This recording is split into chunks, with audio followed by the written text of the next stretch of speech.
In honor of NASCAR finally returning to our screens 2 weeks ago with Kevin Harvick taking the victory for his 50th win of his career, I'd like to take a look back at the legendary NASCAR team that he owned in the first half of his racing career, Kevin Harvick Incorporated. Fun fact about this one, as the first NASCAR race that I ever attended was the 2009 Scotts Turf Builder 300, this was actually the first race that Harvick would win as an owner and a driver in NASCAR's Nationwide Series in the year that would see him score a total of 2 as an owner and driver. Kevin Harvick Incorporated would originate midway through 2001 as a creation of Kevin and wife Delana Harvick after a partnership of the couple and Rick Corelli in the Truck Series, and over 11 years, KHI would pick up 43 truck victories, 10 Xfinity victories, 249 combined top 5s, and 403 combined top 10s across NASCAR's second and third tier racing series until closing operations at the end of 2011 for a variety of reasons, but primarily due to Harvick admitting that the stresses of operating a racing team were taken away from his ability to focus on winning a championship in the Cup Series. So in 2012, Richard Childress Racing merged in and assumed KHI's number 2 truck and Nationwide Series car, and Eddie Sharp Racing would assume KHI's number 8 and 33 trucks,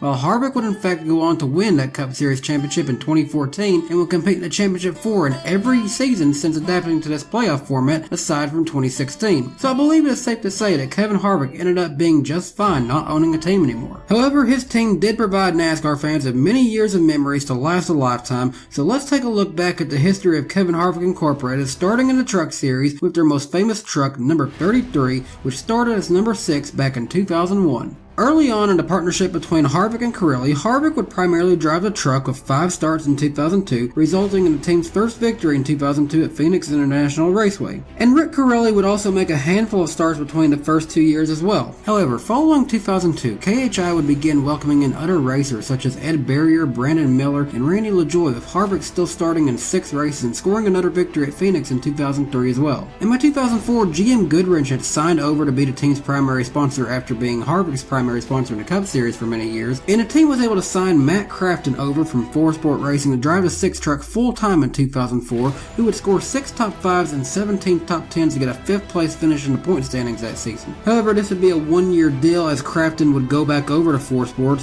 where he's remained ever since. The replacement for Crafton was perhaps the greatest upgrade in the history of the Truck Series, as they would hire 2-time Truck Series champion Ron Hornaday Jr., who in a span of 7 years would become a 4-time Truck Series champion, winning the title in 2007 and 2009, and in 2006, after driving the 6 truck for 1 season, he would change his number to the number 33 after KHI would give the number 6 to Roush Fenway's Truck Series program. While Hornaday would start off 2006 unsponsored, a win at Mansfield Motorsports Speedway and a 7th place points finish that season would help secure a partner in Allstate Employer Services for late 2006 towards the end of the season. And in 2007, Ron Hornaday would land Camping World on as his primary sponsor, which was good timing on their part, as he would go on to amass 4 victories, 13 top 5s, and 22 top 10s as he cruised into his 3rd championship in the series and the first for Kevin Harvick Incorporated. And then if we fast forward over to 2009, this was in my opinion the most iconic year for Hornaday and Kevin Harvick Incorporated. The team had signed Longhorn Smokeless Tobacco as a primary sponsor, and they had been able to do something unimaginable in 2009 when Ron Hornaday would win 5 of his 6 victories in succession from Milwaukee to Nashville. Then on top of this, consistency in the top 5 would result in Ron Hornaday securing his 4th career championship in the Truck Series. Hornaday would follow this up with a 2-win season in 2010, finishing 7th, and in KHI's final season in 2011, he would finish 4th with 4 victories. Some other notable KHI trucks we'd see over the years would include a number 8, which was piloted in the later years of the team with Nelson Piquet Jr. behind the wheel up until the closure of Kevin Harvick Incorporated. We would also see the number 4 truck in 2009, which would become best known in the Monster Energy colors with Ricky Carmichael behind the wheel,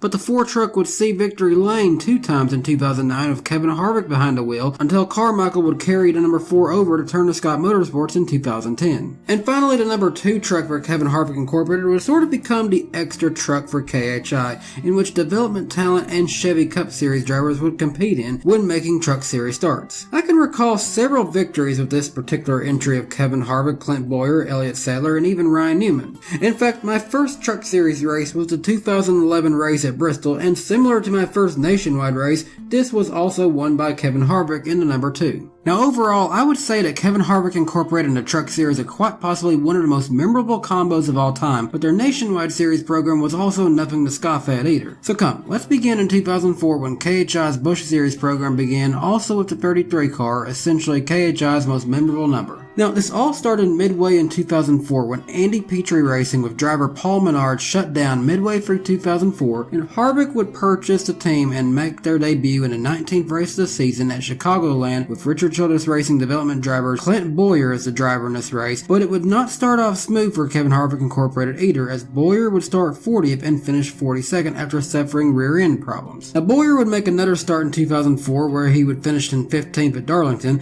and he would also score a 10th place finish for KHI at Charlotte as well. Then at Homestead in 2004, the season would end with Tony Raines finishing 35th for the team after a crash. So, the first year wasn't quite what we were looking for, but it is still young. Let's see how the team will do. Then in 2005, Kevin Harvick Incorporated would see Tony Raines as their primary driver at number 33, making 23 starts, resulting in 9 top 10s and 1 top 5, leading up to a 20th place finish in the standings. We would also see Tony Stewart make 10 starts in the 33 car in 2005, including the first race of the season at Daytona, which Stewart would win in one of his many victories in the Busch Series opener, and this was Kevin Harvick Incorporated's first Busch Series victory as well. Stewart would go on to record 2 pole awards for the team that season and 4 top 5 finishes racing for Kevin Harvick Incorporated, and other drivers including Wally Dallenbach, Bernie Lamar, and Ron Hornaday would also see starts for them as well. Things would, for the most part, continue in the same pattern for the remainder of the 2000s, only seeing 20 plus race seasons coming from the team owner Kevin Harvick, and up until 2009 only 2 drivers would win for Kevin Harvick Incorporated, those being Tony Stewart and Bobby Labonte, who was the only driver to win in Kevin Harvick Incorporated's number 77 entry, which most notably was the primary home of Bernie Lamar in 2006. Many drivers would come and go over the years for Kevin Harvick Incorporated, all lending a unique place in the team's history, too many to name for that matter. But in 2009 and 2010, Kevin Harvick Incorporated was finally consistently seeing victories of Kevin Harvick as he won for the first time in his own car in 2009 at Bristol Motor Speedway. And it would lead to another victory that same year in Atlanta, and in 2010 he would score 3 more victories, scoring 5 total as an owner and driver, and meanwhile, friend and now current team owner of Kevin Harvick, Tony Stewart, would score 2 more victories for Kevin Harvick Incorporated, both of which came in Daytona to help contribute to his run of 4 seasons in a row winning at Daytona. And then there's still one last guy to really discuss, and again, Kevin Harvick Incorporated helped build the careers of many drivers such as Bernie Lamar, Cale Gale, Kelly Byers, and many others, but perhaps no other name was as shocking to see come to that team as their one and only full-time Nationwide Series driver, Elliott Sadler. From 2006 until 2010, Elliott Sadler was an established name in the Sprint Cup Series for Ray Evernham's team, but he was struggling to succeed, and in 2010 he began racing part-time in the Truck Series for KHI, and in fact he'd actually get a win here at Pocono for Kevin Harvick Incorporated, and then for 2011 he announced that he'd sign on full-time to drive the number 2 in the Nationwide Series for KHI, and it would be a great season for Sadler, scoring 5 pole awards, 24 top 10s, and 12 top 5s. However, he could not capture a victory in 2011, and this would ultimately lead to finishing second in the 2011 standings to Ricky Stenhouse Jr. And then, as mentioned earlier, Kevin Harvick Incorporated would shut down and merge in with Richard Childress Racing, with the number 2 and the number 33 cars being retained as open rides by Childress, and in fact, Harvick would actually make starts for RCR in the Nationwide Series in 2012, but he didn't have the stress of owning the car anymore, and thus things ultimately would lead for his departure from RCR and everything built from the first half of his career in favor of Stewart Haas Racing, which ultimately was the right call, as he would win 1 championship and would contend for 5 more, and likely, as he is still in his prime, he could compete for more years to come. It was a legendary journey in Harvick's brief time as a car owner,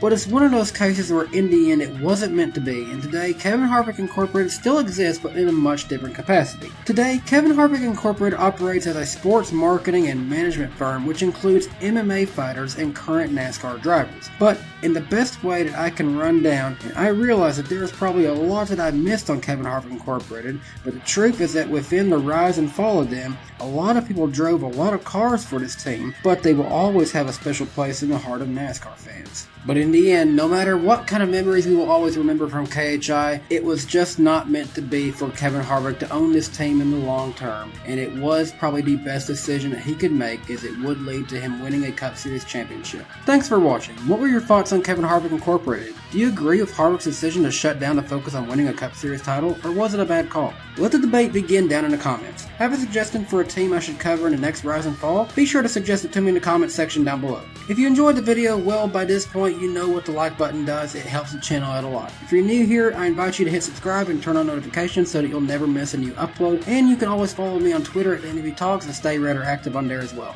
Until next time, I hope this video found you well and provided some good and much needed fun entertainment, and I hope you'll be back for the next video, and you have a great day.